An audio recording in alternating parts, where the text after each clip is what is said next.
Hey everyone, my name is Marisa Maggio. I'm out of Boston, Massachusetts with Family First Life Solidity.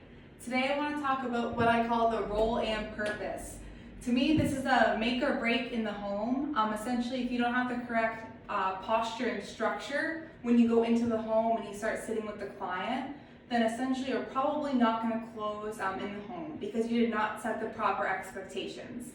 So essentially the way I look at it is when I'm going into a home, I want to make sure that they know why I'm there, which typically over the phone, they know why I'm there. But more importantly, I want to let them know that we're going to do this today. We're going to get this taken off the checklist today. So essentially we're removing any type of objection and we're making sure that we get that away on the front end. And we're being bold and confident. Even if you're brand new, I know sometimes, like for me, when I first got started, it was really hard to say some of these things.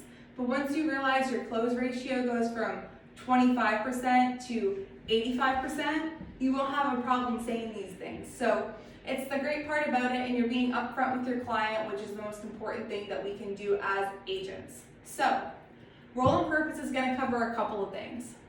It's going to cover who are you, right? Who are you in their home? They want to know who you are. What are you there to accomplish, right? So again, we're giving them a roadmap to what we're going to do today to make sure that they're on board with us. They understand the structure of what's going to happen today. Not next week, not next month, not next year, today. And being proactive versus reactive. I don't think that people have objections. I think that people have concerns. And if we can get those concerns off the table on the front end, then it's going to be really helpful for us as agents. When we go to close, it's very natural and it feels a lot more comfortable than it does in the beginning when basically you're stating what you're going to do that day. But then you kind of become not their friend, but essentially you become a happy medium with the client where you're both on the same page. So whether you're in a final expense appointment, a regular life insurance appointment, a mortgage protection appointment, it really doesn't matter. A lot of these words are going to be very interchangeable. So I'm going to go off of a mortgage protection appointment. That's the most commonly run for me is mortgage protection. But I think in any home, whether it's final expense or flat out life insurance, this works. I do it in every single appointment. So who are you?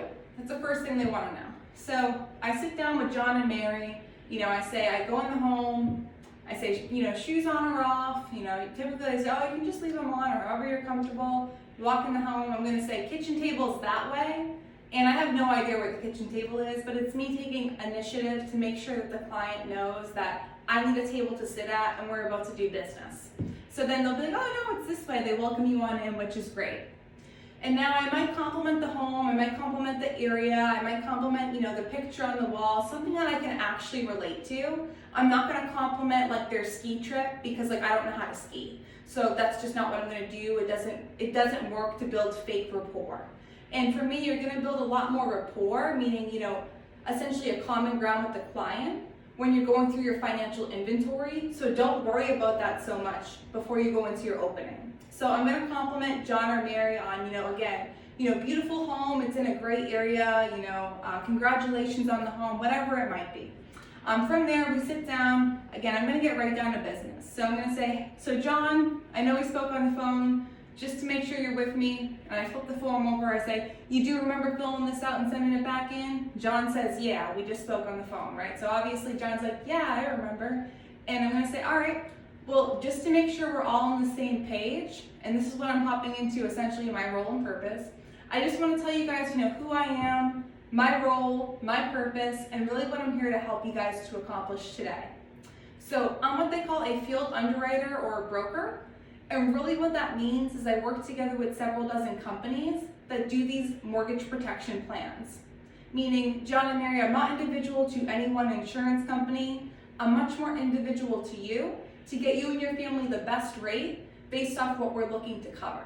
So I'm going to talk to you guys a little bit about the mortgage itself, just to make sure I do have the proper idea of how it's set up, a little bit about finances and plans you guys may already have in place, because you may not need this at all, or you may need a lot less than we thought you needed, and I'll be the first person to tell you that.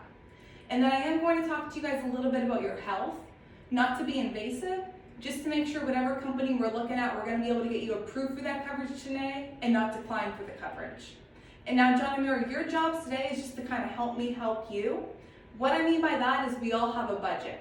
I know that I have a budget, I'm sure you guys have a budget, and Tom down the street has a budget, right? So we want to make sure whatever we're looking at is going to suit both the need, the budget. We'll do our best to make those work together. And now, John and Mary, we are going to take that application today, get it sent up to senior underwriting for final approval.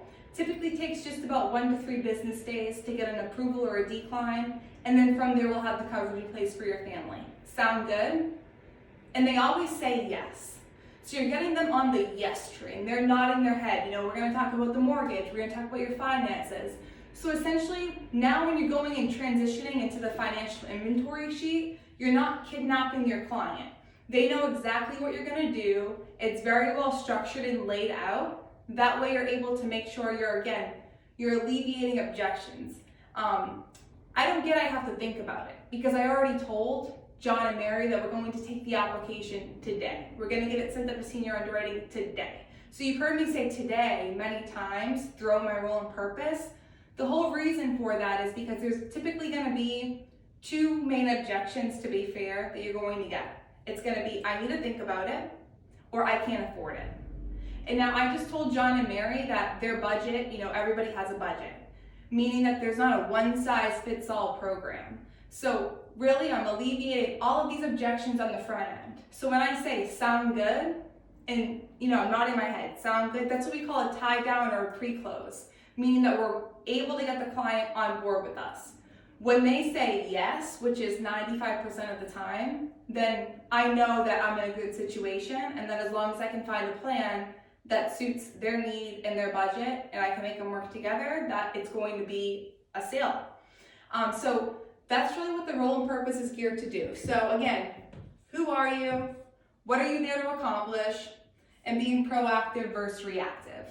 Because if I get to the end and I don't say these things up front, like we're going to take the application today, then what I'm going to get from John and Mary is simply an objection of, we need to think about it, we need to talk to our kids, we need to sleep on it, we need to pray about it, whatever it might be. And I'm just taking all of that out on the front end.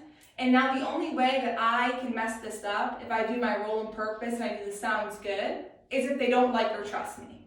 So now at this point, I'm not saying become their best friend. More so what I'm saying is just making sure that you're holding yourself as a professional. They like you, they trust you, they don't think you're ignorant, and you're just walking right through the financial inventory, and it's going to bring you right to the close. So that's the beautiful thing about the role and purpose. Before I started doing this, my close ratio wasn't that great. It wasn't anything to brag about, to say the least. Once I started implementing this, again, the main thing of this is being proactive versus reactive. Like when we're reactive at the end, John's like, I really want to just, I want to talk to our sons, like they're going to be the ones paying for it, and like whatever the excuse might be, we don't make decisions on the spot, right? So all of these things I'm going to take off the table, versus if John says to me, we don't make decisions on the spot, and at the end I'm like, well, John, and I start pushing him, like, well, what if this, and what if that? Like, what if I was just proactive at the beginning with my role and purpose versus reactive? So I hope you guys took a lot from this today. Try implementing this. If anybody has questions, feel free to reach out to me, and thank you guys for tuning in.